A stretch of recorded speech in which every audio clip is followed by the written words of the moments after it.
নমস্কার, আমি আজকে একটা ছোট্ট টপিক নিয়ে বলতে এসেছি, that is backache following caesarean section. মানে সিজারিয়ান সেকশনের পরে কোমরে যন্ত্রণা। আমার অনেক পেশেন্টরাই বলে থাকেন যে সিজারিয়ান সেকশন কোমরে ইনজেকশন দেওয়ার পর, মানে স্পাইনাল অ্যানাস্থেসিয়া হওয়ার পর তাদের কোমরে যন্ত্রণা হচ্ছে। কিন্তু এটা আদৌ ঠিক নয়। কোমরে যন্ত্রণাটা স্পাইনাল অ্যানাস্থেসিয়ার পরে সেটা স্পাইনাল অ্যানাস্থেসিয়ার কারণে হয় না। যে কোনো ডেলিভারি, সেটা নর্মাল ডেলিভারি হোক, সিজারিয়ান সেকশন হোক, হওয়ার পরে মহিলাদের কোমরে একটা যন্ত্রণা থাকে।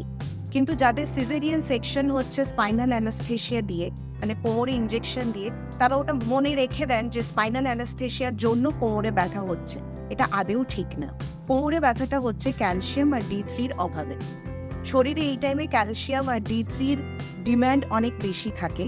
সেই জন্য মোটামুটি 90% মহিলা যাদের ডেলিভারি হয়ে যাচ্ছে তাদের কোমরে একটা ব্যথা থাকে। এবার অনেকেই আমার কাছে সিজারিয়ান যাদের ডেলিভারি প্ল্যান্ড হচ্ছে, তারা অনেকেই বলেন যে ম্যাডাম, কোমরে ইনজেকশন দিয়ে করার পর যদি কোমরে ব্যথা হয়, এটা একদমই ঠিক কথা নয়। কোমরে ইনজেকশন দিয়ে, মানে স্পাইনাল অ্যানাস্থেসিয়ার কারণে আপনাদের কিন্তু কোমরে ব্যথা হয় না। কোমরে ব্যথার কারণটা হচ্ছে ক্যালসিয়াম আর D3-র অভাব। নর্মালি মহিলারা যখন প্রেগনেন্ট, তখন আপনারা অনেকেই calcium, iron, vitamin D3, B complex এগুলো খুব ভালো করে খেয়ে থাকেন। যেই ডেলিভারি হয়ে গেল, তারপরে আপনারা এইসব ওষুধগুলো ম্যাক্সিমাম মহিলারাই বন্ধ করে দেন।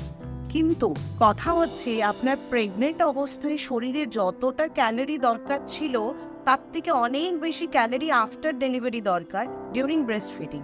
সেটা আপনারা জানেন না, তার কারণে আপনারা ক্যালসিয়াম, D3, আয়রন এগুলো বন্ধ করে দেন। এগুলো বন্ধ করার কারণে আপনার শরীরে এই সবের ঘাটতি হয়, এবং ঘাটতির জন্য শরীর দুর্বল হয়ে যায়, কোমরে ব্যথা হয়। আর আপনারা যদি ডেলিভারির পরে ঠিক করে আয়রন, ক্যালসিয়াম, D3 কোর্সগুলো করেন, তাহলে দেখবেন আপনার কোনো রকম কোমরে যন্ত্রণা হবে না। সিজারিয়ান সেকশন কোমরে ইনজেকশন দিয়ে করার জন্য, স্পাইনাল অ্যানাস্থেসিয়া করার জন্য কিন্তু কোমরে ব্যথা হয় না। এটা আপনারা ভুল জানেন। Spinal anaesthesia is a very good form of anaesthesia. কারণ এটাতে কি হয়, আপনার কোমরে ইনজেকশনটা দেওয়া হয়, তার ফলে কোমরের নিচের পোর্শনটাই আপনি আর পেন বা ব্যথা ফিল করতে পারেন না। তার কারণে সার্জারিটা করা যায়। এটা কেন ভালো? তার কারণ হচ্ছে, এটা যখন আপনাকে অ্যানাস্থেসিয়াটা দেওয়া হচ্ছে, তখন আপনি জেগে আছেন, আপনি কনসিয়াস আছেন, আপনি কনস্ট্যান্টলি আপনার ডক্টরের সাথে কমিউনিকেট করতে পারছেন। আপনার যদি কোনো অসুবিধা হয়, তাহলে আপনি সেটা আপনার অ্যানাস্থেটিস্ট, আপনার সার্জন, তার সাথে কথা বলতে পারছেন। এবং যেহেতু এখানে কমপ্লিট অজ্ঞান করা হয় না, আপনার যেহেতু জ্ঞান থাকে, তাহলে জ্ঞান থেকে ফিরে আসার বা জেনারেল অ্যানাস্থেসিয়ার যে রিস্কগুলো থাকে, সেগুলো অনেকটাই কম।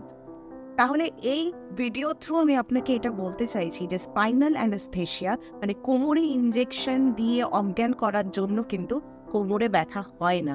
কোমরে ব্যথাটা ক্যালসিয়াম, D3-র অভাবের জন্য হয়।